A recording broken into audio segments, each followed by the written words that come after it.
నేను అంటున్నా, దళితుల చేతుల్లో నుంచి రిజర్వేషన్ని ఉద్దేశపూర్వకంగానే నేను ఒక మాట సూటిగా అడుగుతాను బ్రదర్. ఓకే, ఎవరు చూసినా రిజర్వేషన్ల మధ్య పడి ఏడ్చేవాళ్ళే. సుప్రీంకోర్టులో ఎస్సీ రిజర్వేషన్తో ఎంతమంది జడ్జిలు ఉన్నారు చెప్పండి? ఎస్సీ రిజర్వేషన్తో సుప్రీంకోర్టు జడ్జిలంతా ఎవరు?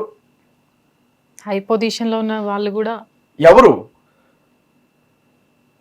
ఎస్సీ రిజర్వేషన్తో ప్రధానమంత్రులు అయిన వాళ్ళు ఎవరు చెప్పండి? ఎస్సీ రిజర్వేషన్తో ముఖ్యమంత్రులు అయిన వాళ్ళు ఎవరు చెప్పండి? ఎస్సీ రిజర్వేషన్లతో అసలు ఎంత దారుణమైన విషయం. ఆయన సభాపతి మోషన్ రాజు గారు అచ్చెన్నాయుడు లేసి నువ్వు క్రిస్టియన్ అని అన్నాడు. నాకు బాధ అనిపించింది బ్రదర్. ఎందుకో తెలుసా? నువ్వు ఒక దొంగ, నువ్వు ఒక వ్యభిచారివి, మీ నాయకుడు క్రిస్టియనే, మీరు కూడా క్రిస్టియనే, నువ్వు ఒక మోసగాడివి అన్నట్టు. అంటే క్రిస్టియన్ అయితే దేశద్రోహ? క్రిస్టియన్ ఏమన్నా టెర్రరిస్టా? అంటే తిరుపతి లడ్డు వివాదంలో మాట్లాడినప్పుడు ఎట్లయినా సరే నువ్వు క్రిస్టియన్ అని అసలు సభలో ఆ మాట అనొచ్చా? ఒక మత విశ్వాసాన్ని బట్టి నువ్వు క్రిస్టియన్ అనొచ్చా? జగన్ ఏ రోజైనా 5 సంవత్సరాలు ఉన్నాడు ఆయన నువ్వు హిందూ అని చంద్రబాబు అన్నాడా? నువ్వు హిందూ అని పవన్ కళ్యాణ్ గారిని అన్నాడా? అచ్చెన్నాయుడిని అన్నారా? మరి ఏ ఉద్దేశంతో నువ్వు క్రిస్టియన్వి అని అంటారు? అంటే మేము అంత అంత నీచమైన స్థితిలో ఉన్నావా క్రైస్తవుల వల్ల? వాస్తవానికి దేవుణ్ణి నమ్మరు కదా క్రిస్టియన్స్, హిందూ దేవుని నమ్మరు, హిందూ సంబంధించి తెలియక అడుగుతాను బ్రదర్. మీరు నార్మల్ గా దేవుళ్ళు ఉంటారు, నార్మల్ గా మీరు ఎంతమంది దేవుళ్ళు? హిందూ దేవుళ్ళ ప్రసాదం తింటారా మీరు? బ్రదర్ నేను ఒక విషయం చెప్తా. తింటారా? అయ్యప్ప మాల ఉంది కదా, ఓకే, మాల వేసుకున్న వ్యక్తికి మాంసం పెడితే తింటాడా? తినడు. తినిపించగలరా మీరు? మేము కూడా క్రీస్తు అనే ఒక నిష్టలో ఉన్నాం.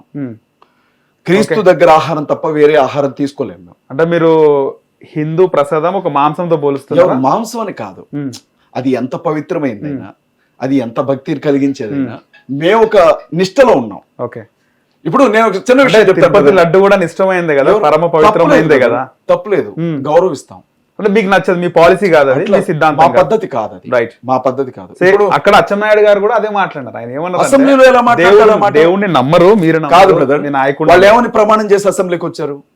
ఎన్నికల్లో పోటీ చేసి గెలిచినప్పుడు. వాస్తవానికి రాజకీయాల్లో ఉన్న నాయకులు అన్ని కులాలు మతాలు ఒకటే ఒక విధంగా. వాళ్ళు ఏమంటారు? కులమతాలకు అతీతంగా, రాగద్వేషాలకు అతీతంగా మేము పరిపాలన చేస్తామన్నారు అన్నారు కదా. ఏ క్రిస్టియన్స్ అయితే శాసనసభాపతిగా ఉండకూడదా? క్రిస్టియన్స్ అయితే ఎమ్మెల్యేలుగా గెలవకూడదా? క్రిస్టియన్స్ అయితే ముఖ్యమంత్రి కాకూడదా? ఎందుకు మోషన్ రాజు గారు నేను క్రిస్టియన్ కాదు హిందూ ఎందుకు అన్నాడు? ఎందుకు భయం? ఎందుకు? ఒకవేళ ఆయన హిందుత్వంలోనికి వెళ్ళిపోయాడేమో, క్రిస్టియానిటీని వదిలిపెట్టి హిందుత్వంలోనికి వెళ్ళిపోయాడేమో, అందుకే నేనేమో హిందువులు అని చెప్పాడేమో. వాళ్ళ అబ్బాయి ఐపీఎస్ ఆఫీసర్ గా ఉన్నారు, రేపొద్దున ఆయన మెడకేళ చుడతారు. ఇదంతా ఇప్పుడు బ్లాక్ మెయిలే కదా. బ్లాక్ మెయిల్ మేము చెప్పినట్టు అనకపోతే నీ ఉద్యోగం పోతుంది, నీ కొడుకు ఉద్యోగం పోద్ది అని అంటే ఏం చేస్తారు? ఏం చేయాలి? మరి సమానత్వం పోకేది. మరి యేసుప్రభుని నమ్ముకున్న బీసీ ఓడికి ఎందుకు ఉద్యోగం తీరు? మీరు ఓసీ ఓడి ఉద్యోగం ఎందుకు తీరు? అక్కడ రిజర్వేషన్ ఫలాలు లేవు కదా. ఎందుకు లేవు? బీసీ రిజర్వేషన్ లేదా? నేను బీసీ రిజర్వేషన్ కోటాలోనే చదువుకున్నా. ఎస్టీ రిజర్వేషన్ లేవా? ఎస్టీలకు ఉన్నంత రిజర్వేషన్ ఎందుకు లేవు? ఇవాళ ఈడబ్ల్యూఎస్ పేరుతో 5%, 10% ఉన్న వాళ్ళకి 11% ఇస్తున్నారు. అందరికంటే ఎక్కువ రిజర్వేషన్ తీసుకుంటుంది వాళ్ళ ఓసీలే. ఓసీలు తీసుకుంటున్నారు. ఇవాళ ఈడబ్ల్యూఎస్ అనే సర్టిఫికెట్ ఉన్న ప్రతి ఒక్కరికి ఉద్యోగం వస్తుంది. వాళ్ళకి కూడా ఉంది కదా. ఇప్పుడు కాదు బ్రదర్, 100 మంది ఉన్నాం, మాకు 50% రిజర్వేషన్ ఇచ్చారనుకోండి, 10 మంది ఉన్న వాళ్ళకి 100% ఇస్తే ఎవరు రిజర్వేషన్ ఎక్కువ? 100 మంది ఉన్న వాళ్ళకి 50% ఇచ్చారు రిజర్వేషన్, 10 మంది ఉన్న వాళ్ళకి 100% ఇచ్చారనుకో వాళ్ళ జనాభాను బట్టి, ఎవరు రిజర్వేషన్ ఎక్కువ? ఈడబ్ల్యూఎస్ రిజర్వేషన్ ఎక్కువ, ఓసీలు తీసుకుంటున్న రిజర్వేషన్ ఎక్కువ. రైట్, మరి కాదని చెప్పగలరా? ముఖ్యంగా ఇక్కడ ఎస్సీలు ఎవరైతే కన్వర్టెడ్ క్రిస్టియన్స్ ఉన్నారో వాళ్ళకి రిజర్వేషన్ ఇవ్వకపోతే లాస్ ఏ విధంగా లాస్ ఉంటుంది అంటారు? ఒక విషయం చెప్తాను, రోజంతా కూలి పనికి వెళ్తేనే కానీ ఇల్లు గడవదు బ్రదర్. మా మిస్సెస్ ఒక ఎస్సీ, ఓకే, ఒక ఎస్సీ అమ్మాయిని చేసుకున్నాను. వాళ్ళ ఊరు వెళ్తాను కదా నేను. ఓకే, ఒళ్ళు నొప్పి నడువు నొప్పులతో ఉన్న ముసలోళ్ళు ఉంటారు కదా బ్రదర్, పొద్దున్న లేసి పనికి వెళ్ళిపోతారు, సాయంత్రం కాగానే ఇంత మందు తాగి పడుకుంటారు. మరి 2 రోజులు రెస్ట్ తీసుకోవచ్చు కంటే ఇల్లు ఎట్లా గడిచింది బిడ్డ? ఇంకా అంటే ఎస్సీలో మొత్తం అందరు గరీబోలు ఉన్నారంటారా? ఎవరు? ఎస్సీస్ లో అందరు గరీబోలు ఉన్నారంట. ఇప్పుడు ఏమైందంటే ఉద్యోగం వచ్చిన వాళ్ళు వాళ్ళ జాతిని ఉద్ధరించాలని అనుకోలే. ఉద్యోగం వచ్చిన వ్యక్తి సిటీకి వచ్చాడు, సెటిల్ అయిపోయాడు. ఊరు మొత్తం అట్లనే ఉంది బ్రదర్. ఏం మారింది చెప్పండి? పల్లెటూరుకి రండి నాతో పాటు ఒక 2 రోజులు మీ హిట్ టీవీ నుంచి. దళితుల జీవితాలు ఎట్లున్నాయో చూడండి. వాళ్ళకి ఏ రోజుకి ఆ రోజు కూలికెళ్తేనే ఇల్లు గడుస్తుంది. ఓకే, ఏ రోజుకి ఆ రోజు కూలికి వెళ్ళాలా? కానీ రిజర్వేషన్ల గురించి మాట్లాడే చాలా మంది కూడా ఎస్సీ వాళ్ళకు రిజర్వేషన్ల వల్ల వచ్చి చాలా మంది అంటే 2nd జనరేషన్ వాళ్ళు కూడా ఉద్యోగాలు పొందుతున్నారని కూడా మాట్లాడుతున్నారు. బ్రతకనే ఉండమ్మా, మోసం చేయట్లేదుగా, దొంగతనం చేయట్లేదుగా, మంచి బట్టలు వేసుకుంటున్నారు, ఒక ముద్ద అన్నం తింటున్నారు, వాళ్ళు కూడా బండి మీద తిరుగుతున్నారు, వాళ్ళు కూడా ఒక మంచి ఇల్లు కట్టుకుంటున్నారు. ఏమైపోయింది ఇప్పుడు? వ్యవస్థ అంతా ఒకళ్ళ చేతుల్లోనే ఉండాలా?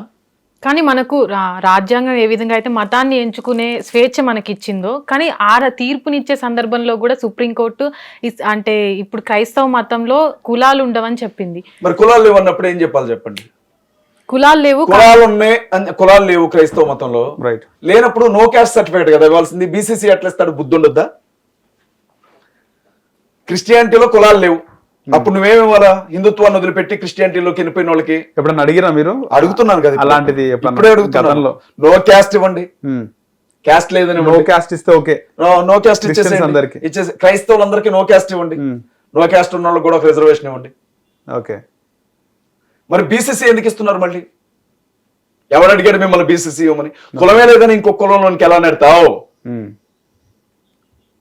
ఓకే, ఎలా నెడతావు?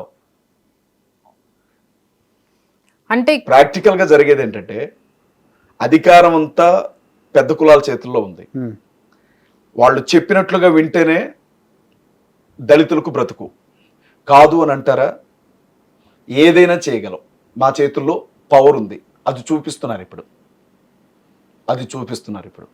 ఓకే. అంటే దళితులకి మన దేశంలో రక్షణ లేదంటే? లేదు, ఈ రోజు లేదు, ఏ రోజు లేదు. కానీ అగ్రకులాలు మీకు ఒక చిన్న విషయం చెప్తాను. పిఠాపురంలో ఉప ముఖ్యమంత్రి పవన్ కళ్యాణ్ గారి నియోజకవర్గంలో ఎస్సీ మాలపల్లిని వెలేశారు. మీరు ఎక్కడైనా ఒక కమ్మాయిని కానీ, రెడ్డాయిని కానీ, విలమాయిని కానీ, ఒక బీసీని కానీ వెలేసిన సంఘటన చూసారా? పీగన్నవరం నియోజకవర్గంలో మొన్నే జరిగింది. కుందాలపల్లె ఏదో ఊరు, చనిపోతే రోడ్డు పై నుంచి వెళ్ళనివ్వలేదు. ఎస్సీ సప్లాన్ నిధులవి, అంటే ఎస్సీలకు కేటాయించిన డబ్బులో నుంచి చేసుకున్న రోడ్డు. కానీ ఆ రోడ్డు మీద నుంచి ఆయన శవాన్ని తీసుకెళ్ళిలా, పొరి పొలాల్లోంచి తీసుకుని వెళ్ళారు. ఆకివీళ్ళలో మంది మార్బలం అంతటితో కూడా ఉపసభాపతి, పోలీసులు, జనసేన కార్యకర్తలు, టీడీపీ కార్యకర్తలు, బీజేపీ కార్యకర్తలు, హిందూ సంఘాల కార్యకర్తలు, కొన్ని వందల మందితో ఓ 400-500 కుటుంబాలు ఉండే మాలపల్లి మీద దండెత్తారు. మీరు ఎప్పుడైనా చూసారా? 54 మంది దళితులను అరెస్ట్ చేశారు, జైళ్లలోనికి తీసుకుని వెళ్ళి పెట్టారు. అక్కడ గొడవ క్రైస్తవులకి, హిందువులకి కాదు. ఆ మాలపల్లికి సంబంధించినటువంటి గొంతేలమ్మ గుడి భక్తులకి ఇక్కడ శ్రీరాముడి విగ్రహం పెడతాను, గుడి కడతాను అని చెప్పిన రాముడి భక్తుడైన రఘురామకృష్ణరాజుకి. కానీ దాన్ని ఎలా చూపించారో తెలుసా? రఘురామకృష్ణరాజు మీద మర్డర్ అటెంప్ట్ అన్నట్టు చూపించారు. ఆయన మీద ఒకడు చేసింది లేదు, ఆయన కొట్టింది లేదు, తిట్టింది లేదు, ఆ బండి మీద కనీసం ఇంత మట్టి పడింది కూడా లేదు, అక్కడి నుంచి వెళ్ళిపోయాడు. ఇప్పుడు దాడి అంటే కొట్టడం. మాలపల్లి వాళ్ళందరూ రఘురామకృష్ణరాజు ఇంటి మీదకి వెళ్ళారా? ఎవడో ఎక్కడెక్కడ వాళ్ళకో ఏం పని మాలపల్లి మీద? అక్కడికి ఎందుకు రావాలి వీళ్ళంతా? నీకు నిజంగా రామ్ భక్తుడు అమ్మా, రాముడు అంటే పిచ్చి నీకు. ఓ 10 ఎకరాలు పెట్టి కొన్ని పెద్ద రామాలయం కట్టరాదు? అయోధ్య స్థలం అంత స్థలం పెట్టుకొని రామాలయం కట్టరాదు? నేను వద్దన్నారా? డబ్బులు ఇవ్వంటావా? 964 కోట్లు, 943 కోట్లు ఎస్బీఐ బ్యాంకు దగ్గర నుంచే నువ్వు తీసుకున్న ఆ బ్యాంకు లోన్ నువ్వు కట్టలేదు కదా, నీ మీద కేసు అయింది కదా, సిబిఐ ఎంక్వైరీ చేశారు కదా, సుప్రీంకోర్టే అరెస్ట్ చేయమని చెప్పింది కదా. బీజేపీ నీడలో దాక్కోకపోతే అరెస్ట్ చేస్తారేమో. ఎలాగైనా సరే ఈ మతపరమైన విద్వేషాన్ని రేపు ఇక్కడ రామాలయం గురించి చర్చ తీసుకొచ్చి క్రైస్తవులకి, హిందువులకి మధ్య గొడవ పెడితే ఈ విద్వేషాలలో ఈ శవం మీద నేను చెల్లరేరుకోవచ్చు అనుకున్నాడు రఘురామకృష్ణరాజు గారు. చేసింది అది దారుణమైన విషయం. ఓకే. హిట్ టీవీ యాప్, ఇందులో short news, live news, entertainment shows, movies, digital magazines తో పాటు మీ జిల్లా వార్తలను కూడా ఫ్రీగా చూడొచ్చు. ఇంకెందుకు ఆలస్యం? వెంటనే హిట్ టీవీ యాప్ ని డౌన్లోడ్ చేసుకుని ఫ్రీగా ఎంటర్టైన్మెంట్ పొందండి. Hit TV app. Hit TV app. Please download hit TV app. Hit TV app ని ఫ్రీగా డౌన్లోడ్ చేసుకుని ఎంజాయ్ చేయండి. మీకు నచ్చిన ఎంటర్టైన్మెంట్ కోసం హిట్ టీవీ యాప్ ని ఫ్రీగా డౌన్లోడ్ చేసుకుని ఎంజాయ్ చేయండి. హిట్ టీవీ యాప్ ని డౌన్లోడ్ చేసుకుని ఆస్వాదించండి, ఆశీర్వదించండి. ఇంతమంది సెలబ్రిటీలు హిట్ టీవీ యాప్ ని డౌన్లోడ్ చేసుకోండి అని చెప్తున్నారంటే ఎంత మంచి యాప్ ఆలోచించండి. అమెరికా అమెరికా అమెరికా అమెరికాలో చదవాలనుకునే వాళ్ళకి విశ్వసనీయమైన పేరు మన శౌర్య కన్సల్టెన్సీ. UK లో 1 year masters. UK లో 1 year masters. 2 years work permit up to 5 years visa. Contact Saurya Consultancy. Contact 89851 89851.